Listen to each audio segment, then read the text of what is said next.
Rev up your engines!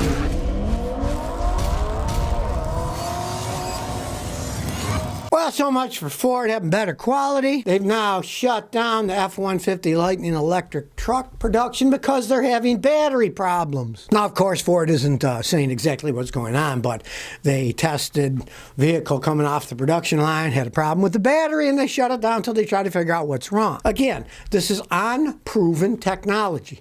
Battery electric pickup trucks. Right? They're rushing them into production because they want to get them out and start selling them to people, right? And of course, they're rushing in too fast, not perfecting what they're doing, which is why I tell people, don't buy one of these things now. Maybe in the future they'll be okay, but they certainly aren't yet. Now, this happened last week. They did the stop shipping and stop making them until they figure out what's wrong, right? Come out later, and then they don't even explain what's going on. They're just saying, oh, well, there's a problem. We got to shut it down. So all these automakers are investing billions in battery electric vehicles. They're having problems with them. They're not even telling us what the problems are, but they expect us to buy them and be guinea pigs for the companies. Well, I, for one, am not going to be a guinea pig, and if you're smart, you won't be a guinea pig either. Let them iron it all out before people start buying these things and find out the range stinks. Look what Ford said about those F-150 Lightning electric trucks. Well, here's in the winter. Here's 6 things you have to do to make it go longer. Store it in a heated garage, precondition the battery.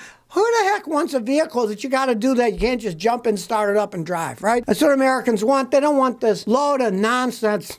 Well, here's everything you can do to try to make it work. It's like something the English would do in England while the country is falling apart. They're worried about the bureaucracy and who does what, who's allowed to do that, and here's all the steps you can take to save 3 pennies, right? I mean, come on now. We don't work that way in the United States. Hey, you know how we can get even? Don't buy the things. They can talk all they want, but if we don't buy them, guess what? The companies will stop making them. And Lord says, I'm looking for 2005 Toyota Matrix coil springs.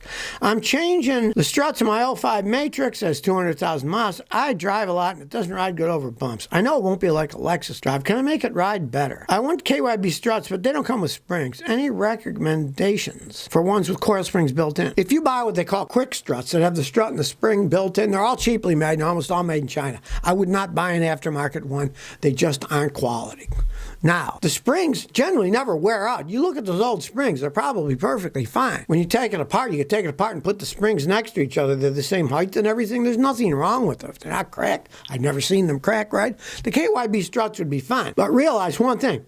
You have an 05 Toyota Matrix, right? My wife's got an 07 Toyota Matrix. When we first got it, she loved the car, but she said it kind of rides a little rough, right? I tried every combination. Nothing will make that car not ride rough. It's a short wheel suspension system. Handles great. They're great for zooming around, but the ride quality, you can't do anything about it. I tried all kinds of stuff. It is great for driving, great handling, but it will never ride that smooth on bumps. That's just how they are with that small wheelbase and the suspension setup they have. There's really nothing you can do. The best thing you can do is buy the KYB struts, use the springs over, and live with it that way, because you're never going to get a great ride out of that car. They are just rough riding because of the design that they have. They've got kind of a beam axle on the back. It's great for handling, but it's not greatest for bumpy rides. Smooth highway's fine, but you hit bumps, you're going to feel them, and there's nothing you can do about it. Borrow Mike says, are there any mechanics in Middle Tennessee that'll work on a 1996 Hilux Surf Turbo Diesel? Well, here's the problem with buying one of those. They're a Toyota pickup, that's basically what they are, but they have a diesel engine that never imported in the United States. Getting parts in them is hellacious, and getting repair information is also hellacious in the United States.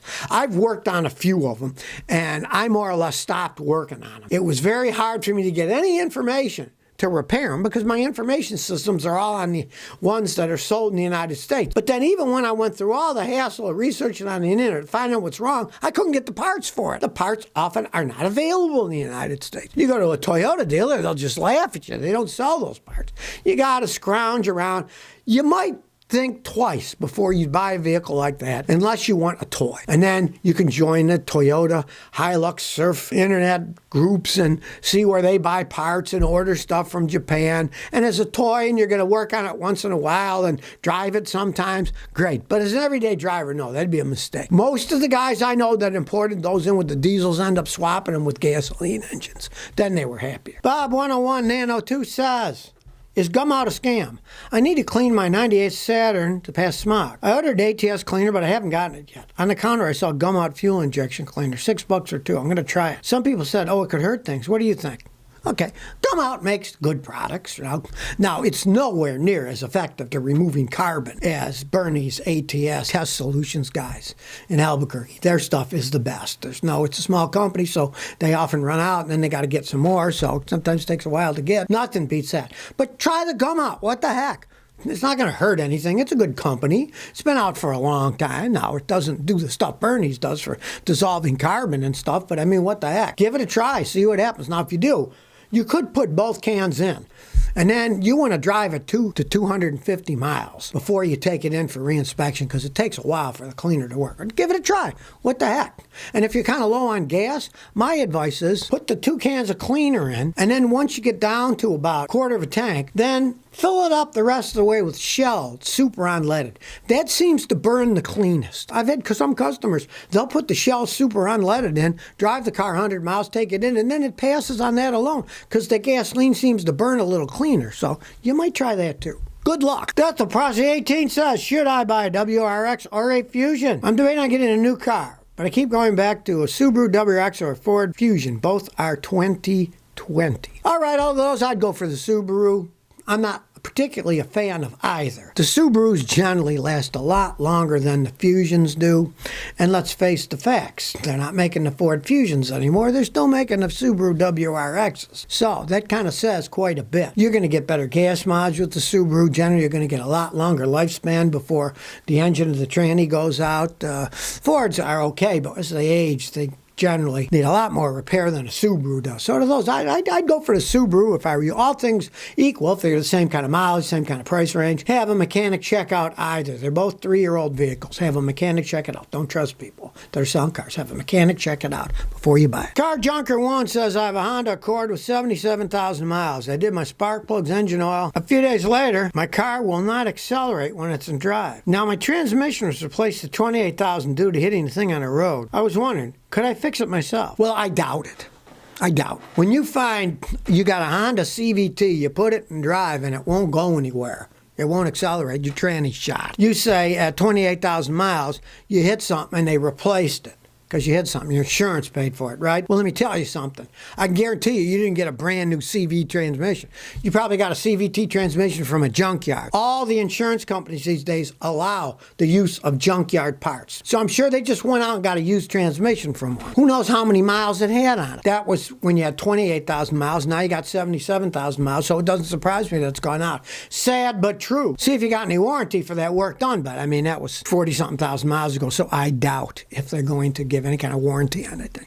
Sad but true. Another reason I don't like CVT transmissions. They don't hold up. Nobody really fixes them. When they do break, generally, they just got to use one. You can't really buy a new one from the manufacturers. To my knowledge, they don't sell new ones to people. You probably got a junkyard one that's just worn out, and unfortunately, you're not going to be able to fix that yourself. 1997 says, should I buy this rear-ended Civic? I'm looking at an 08 Civic for $7,700 with 90,000 miles, 5-speed manual tranny. The damage to the car said it was a rear-end collision back in 2013. Should I buy it? Well, this is 10 years later. If you drive down the road, it doesn't make noise in the back. The tires, look at them. They're not worn odd. You don't hear weird noises coming from the back. Go ahead. I try to pay less. It's a 15-year-old car, and I don't know if it's worth $7,700, but be that as it may. 10 years ago, it was fixed. They must have fixed it pretty good. It's still rolling and doesn't have any problems. Also realize, if it has a history of being wrecked, he's asking too much. $7,700 is for a clean car, not one that's been wrecked. I would pay less. Toyota Corolla driver says, my data port connects briefly and then it disconnects. I got a 2022 Toyota Corolla. The USB port connects for a moment and then disconnects, so I can't use the Android Auto in my car. Numero uno. That's a brand new Toyota. It shouldn't have any problems, right? I'm assuming that your little plug-in for the Android is not working right. What you want to do, take the car right back to the Toyota dealer and say, there's something wrong with my car. And it could be a problem with the computer, the wiring, could be all kinds of things. Like I say, a guy like me plugs it in and it acts up, take it right back to the dealer, it's under warranty, and say, I want this fixed. Data system doesn't come through here, there's something wrong. So if you never want to miss another one of my new car repair videos, remember to ring that bell.